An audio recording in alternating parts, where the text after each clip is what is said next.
This podcast features a story involving mental illness. Listener discretion is advised. And if you or someone you know is experiencing mental health challenges, please seek assistance from a qualified healthcare provider or mental health professional. In 2017, a 39-year-old Toronto man was back home after he was found wandering, barefoot, near the Amazon rainforest in northern Brazil after having disappeared for 5 years, and his loved ones thought he was dead. Most of how he got there is a mystery, but what we do know is that he largely walked most of the way. Imagine vanishing without a trace, leaving everyone lost in a desperate search for answers. The story of Anton Pilipa takes us on a roller coaster of mystery and survival as he inexplicably disappeared, embarking on an incredible journey that spanned continents.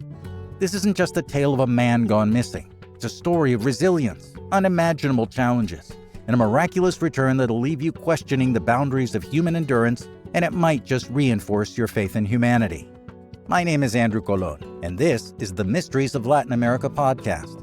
Join us as we try to piece together the enigma behind Anton Pilipa's disappearance and the astonishing twists that define his remarkable journey back to reality.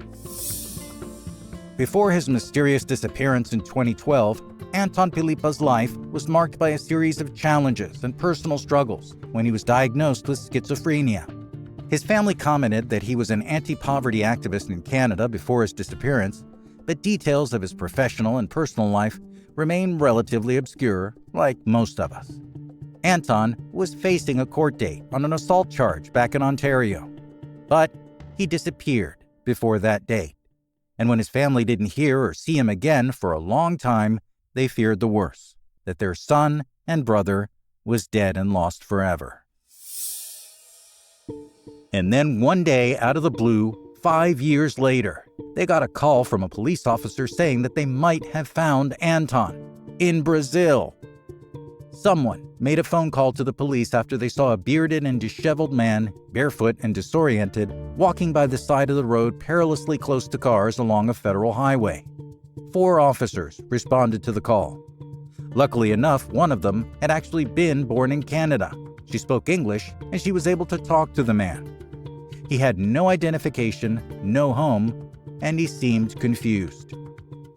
In his state, he asked the officer if she spoke French and asked for the RCMP, the Royal Canadian Mounted Police. The officers took the man into protective custody and to a mental health facility for evaluation. The officer who spoke English was Helenice Campos Vidigal. Officer Campos took a photograph of the man and reached out to contacts in Canada in the hope someone might recognize him or help find his family.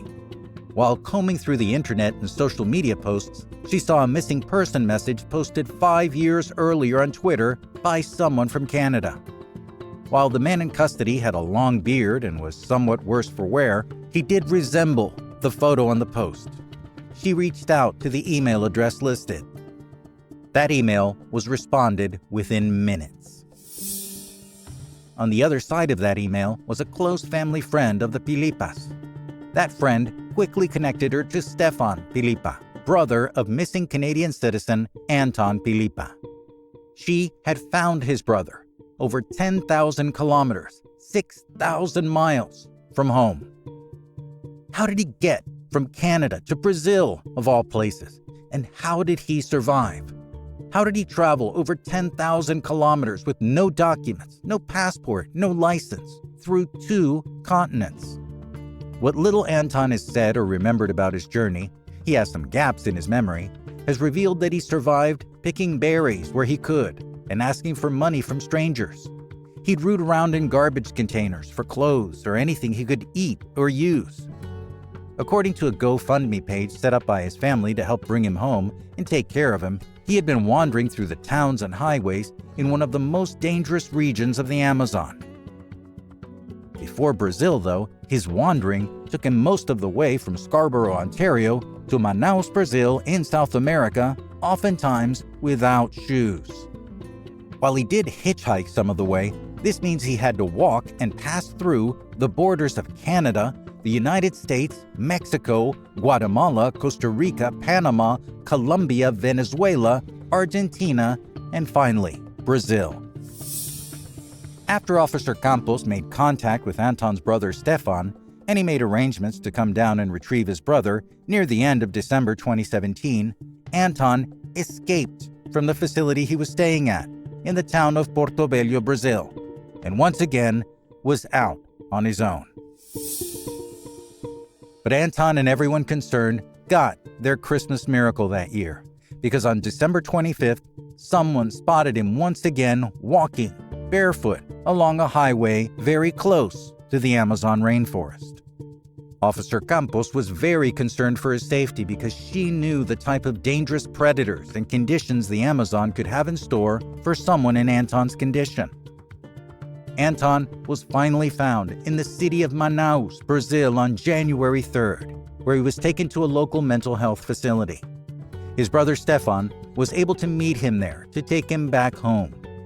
In a BBC interview shortly after being found, Anton said that during his journey he never really felt alone, as he was able to meet people all along the way. He said he spent most of his time thinking and sleeping out in the open. He also said he found it simple to survive, and that we really don't need that much in the way of possessions, and that people were generous with money and food. His brother Stefan described getting the news that his brother was found alive, and in Brazil, of all places. He said it was an indescribable feeling, difficult to explain, because when a family member is lost, it leaves everyone in an eternal state of waiting and never really knowing the truth. You don't know if he's dead or alive, or if he's hurt, if he's eating, and that feeling stays with you forever. Once Anton's family knew he was found and safe and in Brazil, they launched a GoFundMe page to help cover some of the costs of bringing him home. It involved a little more than just a plane ticket, as it meant re-establishing his identification, getting an expedited passport, and getting him ready for the trip back to Canada. Once back in Canada, though, Anton did have to appear before a Canadian court to face his pending assault charge from 2011, where he was released on bail after a new hearing was set. When Anton disappeared in March 2012, he was undergoing treatment for his mental illness. For decades, he had worked in Vancouver, Montreal, and Toronto as an employee of humanitarian organizations assisting the less fortunate. Stefan said that it had been a short time since Anton had moved to a neighborhood far away from his, and they hadn't seen each other very often. When the family finally realized that he had disappeared, leaving behind documents, clothes, and his home, they immediately reported his disappearance to the police and posted a notice online. They searched for him extensively across the country, but they never got any news or even one lead. It was challenging to maintain the hope of finding him alive. After meeting his brother and throughout the month of January, while Stefan helped prepare Anton's documentation, Anton stayed in the Eduardo Ribeiro Hospital in the Amazonian capital. Fortunately, the wife of the Canadian consul in Manaus is a psychiatrist and was able to provide assistance. Anton emphasizes that being alive and returning home shows that he was very fortunate. "I know I am very lucky to be alive, that someone heard me, to be found, and I'm very happy to be able to return to my family. I am constantly amazed by the small events of our lives that can be the turning points in our existence.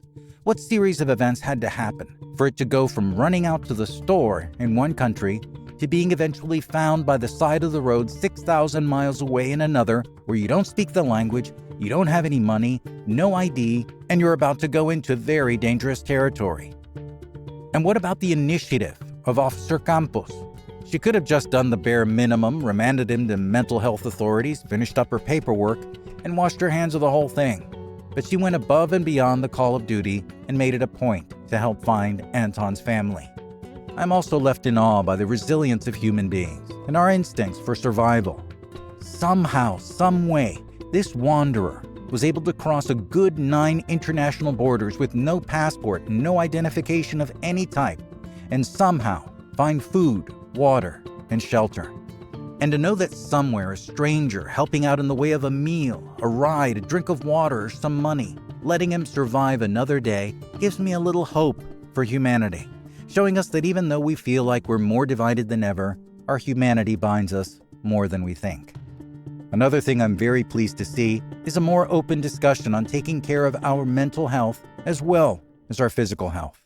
Today, Anton is receiving help for his schizophrenia and mental health struggles. And if you or anyone you know is struggling with mental health issues, please reach out to a qualified healthcare provider or mental health professional. Friends, this is one of those stories where I'm happy to report that the mystery was resolved and with a positive outcome. If you've been a frequent listener, you'll know it doesn't always end up like that. The unsolved mysteries of the case of the disappearance of Anton Pilipa are those gaps that happened in those years surviving and traveling from Ontario to Brazil. I'm still shaking my head at how someone can either be fortunate enough, crafty enough, or invisible enough to slide by borders in 9 countries. While I'm still wondering about these things, I take comfort in knowing that today, Anton Pilipa is safe with his family and making progress. I thank you for listening to another episode of the Mysteries of Latin America podcast, where I tell you the stories of the myths, legends, and mysteries of some of the surreal things that can only happen in North America, Central America, South America, and the Caribbean. As always, make sure to subscribe to the podcast however you're listening to it. If you're on YouTube, make sure to hit the purple subscribe button and you'll never miss a story. I'm Andrew Colon. Adios.